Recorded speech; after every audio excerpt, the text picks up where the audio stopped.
tell you, it feels good to be back. I'd like to thank the media for attending today's press conference, as well as really promoting this event. I've seen it everywhere. I think the staff has done a great job. The media has done a great job. Spike TV has done a great job. And we're looking forward to some big fights on Saturday night. I mean, when I came into Bellator, I already had an amazing fight roster, as you guys see here. We added a few top fighters. We brought some fighters back. But I think the biggest thing for me really was just getting back in gear, and from having a 3-year vacation to kicking right back into where I left off with Strikeforce, which I think that we've accomplished that here and then some. So I think that was the biggest thing. I mean, we've done some big fights in my past, but you know what? This one feels very special. And if you look at the fighters up here, they're all world-class fighters. We're going to see some amazing fights. And the support that we get from Viacom, that I've received from Viacom, and for this fight, they all love Bellator. They're all here, you know, working away, but you just don't see them. But they're here working away, and the commitment behind Viacom and Spike TV and Bellator is unlike anything I've ever seen with any network that I've ever worked with. Well, you know, I'm a huge fan of the book Art of War. Bonnar thought he would go after all my training partners, go after my coach, friends, and bring them in his camp. Well, right back at him. He brought everybody in that I knew everything they're going to do. He has to have somebody to replicate everything that I do. And as far as having a spy, the spy is already laid. I mean, it's not the fact that someone's telling me anything. No one's telling me anything at all. I know everything. Bonnar wants to know how I fight. Watch my tapes. If he wants to learn how to defend a takedown, watch my takedowns. Paul's not going to teach him something in 2 weeks. I know all these things. Not the fact that you're a spy, it's just the fact of being an Art of War. And on Saturday night, it's all bullshit, man. It's all just going to come down to who wants it the most and who wants to fight. And it's going to be me.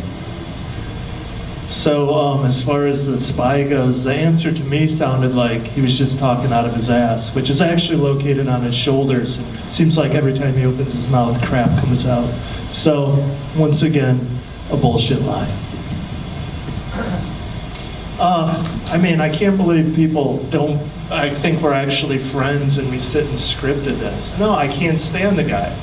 I think he's a jerk. I think he's a selfish prick. And I think the fact that Paul Herrera did help me for this fight says a lot. I mean, he's known Tito 25 years. He's the one who got him into wrestling in high school. He's the one who was in his corner for his last fight. If that doesn't tell you a lot, I don't know what does. It tells you that he has no loyalty to his friends. He's all about himself. And I don't like that in a person. I'm not saying I'm perfect. I got my problems. I know that. But hey, my friends can count on me. He's a selfish jerk. Loyalty to friends. When my training partners, my coaches leave somebody else for money, I think the loyalty goes the other way. And it shows you can buy someone their loyalty with money. That shows what type of friends they truly are. I'm glad I shake myself the riddance of leeches, and the leeches are gone. I live my life in a positive manner. I'm ready for this fight. This guy's spouting at the side of his neck. All he's heard is nothing but lies. So all you hear is lies. And on Saturday night, I'm gonna shut him up once and for all. Stephan Bonnar will be my bitch. You know, it's an interesting fight for me. It's a big show. Style-wise, I think it's a good matchup for me. And you know, why wouldn't I want to take this fight? I think that's just the styles that we both fight. You know? I think the reason why fans expect that is because that's how we fight. That's how all of our fights always are. So it's a pretty good assessment. I talk about my family, talks about my character. Yeah, it's cool to talk about a character, fine, everybody does that. You talk about my fans? No, this guy's a scumbag. This guy is known for getting his ass whipped in the cage. On Saturday night, we're gonna do it all over again. He says how bad and how tough he is, and yeah, he's gonna stuff my takedown, he's gonna stand up, and he's gonna get bloody all over. Like, okay, cool. Who gives a shit? On Saturday night, I'm ready to fight, and I hope he is. Yeah, well, you better destroy me, buddy. You put a lot of pressure on yourself. Yeah, I'm a bum, I'm nothing. You're a supreme breed, I'm not in your league. Yeah, you better destroy me, because when you see your punches have no effect on me, you're gonna know what time it is. And to answer your question, yeah, I'm 80 years old in a geriatrics home and I run into Tito, I'm kicking his ass. I didn't train my grappling because I think we're gonna finish the fight standing up, you know, because I think that would be nice. So I did do nothing. I trained for an MMA fight, you know.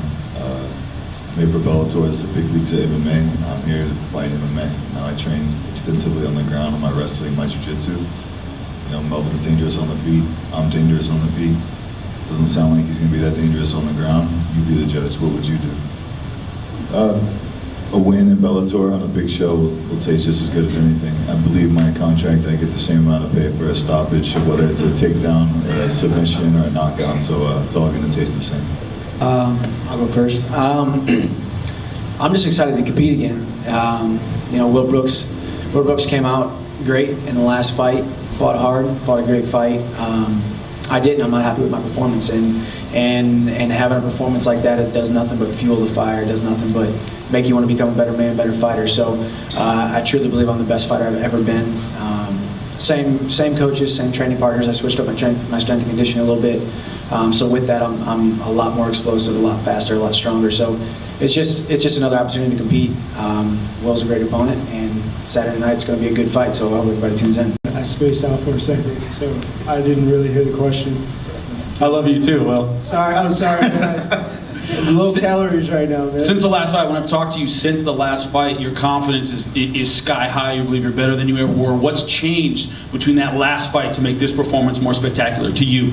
I don't think anything's really changed. I think I've always been a person that has had a high level of confidence in myself. It's just the way I've been raised.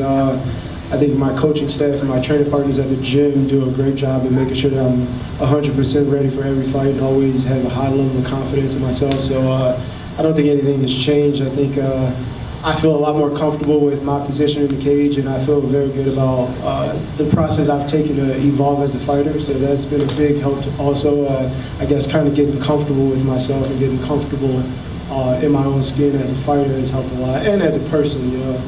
So just being positive, and I'm gonna go out there and try to do what I did the last fight and just polish up a few things and try to get better.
Hey guys.